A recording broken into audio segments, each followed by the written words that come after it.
ലോകത്തിൽ ആദ്യമായിട്ട് ഒരാളേ ഉള്ളൂ എന്നാണ് കേട്ടിരിക്കണത്. ഞാൻ മാത്രമേ ഉള്ളൂ തോന്നുന്നു എന്നാണ് എന്നാ തോന്നുന്നേ. എങ്ങനെയാ ഈ ഒരു സംഭവം കണ്ടുപിടിച്ചേ? ആരാ കണ്ടുപിടിച്ചേ?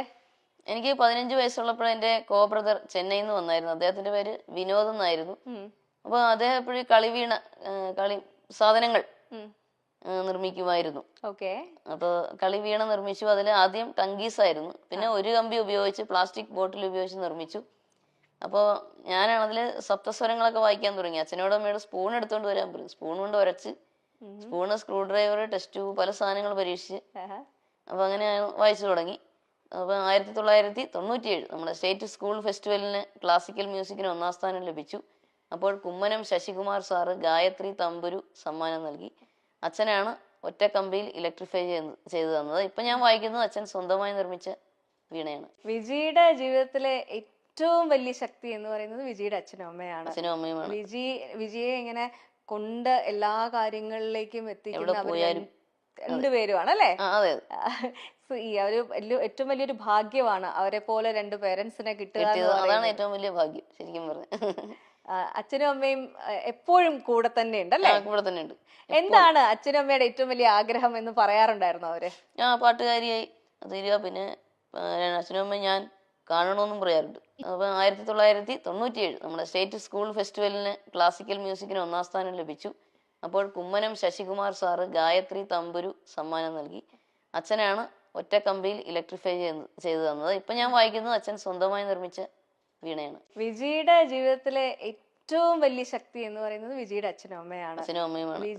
വിജിയെ ഇങ്ങനെ കൊണ്ട് എല്ലാ കാര്യങ്ങളിലേക്കും എത്തിക്കുന്ന രണ്ടുപേരുമാണ് അല്ലേ?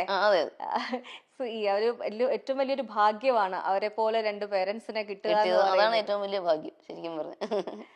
അച്ഛനും അമ്മയും എപ്പോഴും കൂടെ തന്നെ ഉണ്ടല്ലേ? കൂടെ തന്നെ ഉണ്ട്. എന്താണ് അച്ഛനും അമ്മയുടെ ഏറ്റവും വലിയ ആഗ്രഹം എന്ന് പറയാറുണ്ടായിരുന്നു അവര്?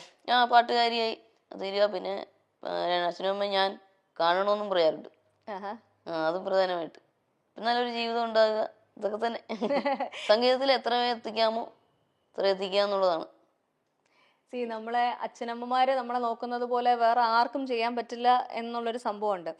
ഈ അച്ഛനമ്മയും കൈ പിടിച്ച് കൊണ്ട് നടക്കുന്നതിനൊപ്പം അവരും ഒരു എന്താ പറയാ, വിജിയുടെ കൈ ഒരാളെ പിടിച്ച് ഏൽപ്പിച്ചിരുന്നു സന്തോഷത്തോടു കൂടി. പക്ഷെ നമ്മൾ വിചാരിച്ചതുപോലെ എല്ലാ കാര്യങ്ങളൊക്കെ. അതിനെപ്പറ്റി പറയാൻ വിഷമമുണ്ടെങ്കിൽ വേണ്ട. എന്തിനാ വെറുതെ. ഇപ്പൊ അദ്ദേഹം അദ്ദേഹം ഇങ്ങനെ അറിഞ്ഞിരിക്കുന്ന അദ്ദേഹം വേറെ വിവാഹിതനായി ജീവിക്കുമല്ലേ, നമ്മളായിട്ട് വെറുതെ. അങ്ങനെയാണ് മാമനൊക്കെ പറഞ്ഞത്. അദ്ദേഹം എന്ത് ചെയ്യുന്നു എന്നുള്ളത് നമ്മൾ വിട്ടേക്കാം. അത് വിട്, അത് നമുക്ക് വിടണ്ടല്ലോ. അപ്പൊ കേട്ട് ആ ഒരു എന്താ പറയാ, ജീവിതത്തിന്റെ യാത്രയിൽ നമ്മളോടൊപ്പം വന്ന് ചേർന്ന വ്യക്തി നമ്മളെ മനസ്സിലാക്കിയില്ല എന്നുള്ളൊരു വിഷമം ഭയങ്കരമായിട്ടുണ്ട് അല്ലേ? അതുണ്ട്.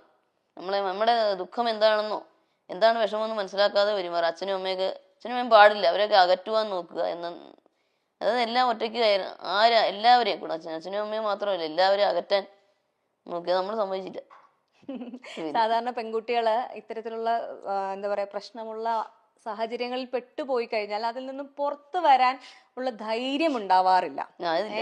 പക്ഷെ വിജി സത്യത്തിൽ ഒരു വലിയൊരു പ്രശ്നത്തിൽ നിന്നും രക്ഷപ്പെട്ട് കരകയറി എന്നാണ് ഞാൻ വിശ്വസിക്കുന്നത്. ആ ധൈര്യം എങ്ങനെ കിട്ടി? അത് പണ്ടേ എനിക്ക് അങ്ങനെ വാശിയുള്ള സ്വഭാവം.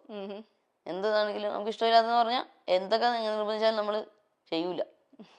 അപ്പൊ ആ വാശി ഞാൻ അവിടെയും കാണിച്ചു. അത് തന്നെ വിജിയെ അകറ്റാൻ ശ്രമിച്ചത് വിജിയുടെ ഏറ്റവും പ്രിയപ്പെട്ട പാരന്റ്സിൽ നിന്നും അതേപോലെ തന്നെ വിജിയുടെ സംഗീതത്തിൽ നിന്നും കൂടിയാണല്ലേ? എല്ലാം കൂടെ. പാരന്റ്സിനെ അകറ്റുമ്പോൾ നമ്മുടെ സംഗീതത്തിനെയും ബാധിക്കുമല്ലോ. നമ്മുടെ മനസ്സിന് വിഷമം വരുമ്പോൾ സംഗീതത്തെയും ബാധിക്കും. പിന്നെ പുള്ളിക്ക് മിണ്ടിയ ദേഷ്യമൊക്കെ അങ്ങനെയൊക്കെ ആയിരുന്നു. മിണ്ടിയ ദേഷ്യം. അതിപ്പോ നമ്മള് പാട്ട് കേൾക്കുമ്പോഴേ കൈ കൊട്ടുക, താളം പിടിക്കുക, എല്ലാത്തിനും ദേഷ്യം. ഞാൻ പറയാതെ ദേഷ്യം വെച്ചോണ്ട് അവിടെ എങ്ങനെ പോയി ഇരിക്കാൻ പറയും. ഇങ്ങോട്ട് വരണമെങ്കിൽ അത് വേണ്ടെന്ന് പറയും. ഈ ഒരു സ്പിരിറ്റ് സത്യം പറഞ്ഞു കഴിഞ്ഞാൽ നമ്മളെ ഒത്തിരി ബുദ്ധിമുട്ടിലൂടെ കടന്നു പോകുന്ന ദാമ്പത്യത്തിൽ നിൽക്കുന്ന ഒരുപാട് പേർക്കൊരു ഇൻസ്പിറേഷൻ ആവട്ടെ. കാരണം നമ്മുടെ ലൈഫ് മൊത്തത്തിൽ ഒരാൾക്ക് അടിയറവ് പറഞ്ഞ് കീഴടങ്ങി കൊടുക്കേണ്ടതല്ല. പറ്റില്ല, പ്രശ്നമാണെങ്കിൽ പുറത്തു വരാനുള്ള അത് തന്നെ ഊർജ്ജം മറ്റുള്ളവർക്ക് ഉണ്ടാവാൻ വേണ്ടിയിട്ടുള്ള ഒരു ഇൻസ്പിറേഷനും കൂടിയാണ് കേട്ടോ വിജി. അതെ, പിന്നെ അല്ലാണ്ട് അങ്ങനെ കീഴടങ്ങേണ്ട ആവശ്യം എന്താ? അതിന്റെ ആവശ്യമില്ല. ലൈഫിലെ ഏറ്റവും വലിയ പ്രേരണ എന്താണ്? പ്രേരണ അച്ഛനും അമ്മയുടെയും പ്രോത്സാഹനം. ഇതൊക്കെ തന്നെ അച്ഛൻ്റെ അമ്മയുടെയും പ്രോത്സാഹനമാണ്. പിന്നെ ഇത് നമ്മുടെ സ്വന്തം ഇഷ്ടപ്രകാരം ആരും പറഞ്ഞിട്ടല്ല കേട്ടോ. അച്ഛനും അമ്മയൊന്നും എന്നാ നീ വേണ്ടാന്ന് പച്ചക്കൊന്നും പറഞ്ഞിട്ടില്ല. കാരണം നിന്റെ തീരുമാനമാണ്, നിന്റെ ജീവിതമാണ്, നീ ആലോചിച്ച് തീരുമാനിക്കുക. എല്ലാരും അങ്ങനെയാ പറയുന്നത്. നല്ലൊരു ധൈര്യം മനസ്സുണ്ടാവുക എന്ന് പറയുന്നത് വലിയ കാര്യമാണ് കേട്ടോ. അതെ, അതാരും പറഞ്ഞിട്ട് ചെയ്തതല്ല. അങ്ങനെ ഒരു ധാരണയൊക്കെ പുള്ളിക്കൊക്കെ എല്ലാവർക്കും ഉണ്ട്. ഞാൻ പറഞ്ഞിട്ടാണ് ഒന്നുമില്ല. അല്ല നമ്മള് എന്താ പറയാ, നമുക്ക് നല്ലത് പറഞ്ഞു തരുന്നവരുടെ കേട്ട് കഴിഞ്ഞാലും കുഴപ്പമില്ലല്ലോ. തെറ്റൊന്നും ഇല്ലല്ലോ. പറഞ്ഞു എന്ന് വെച്ചാൽ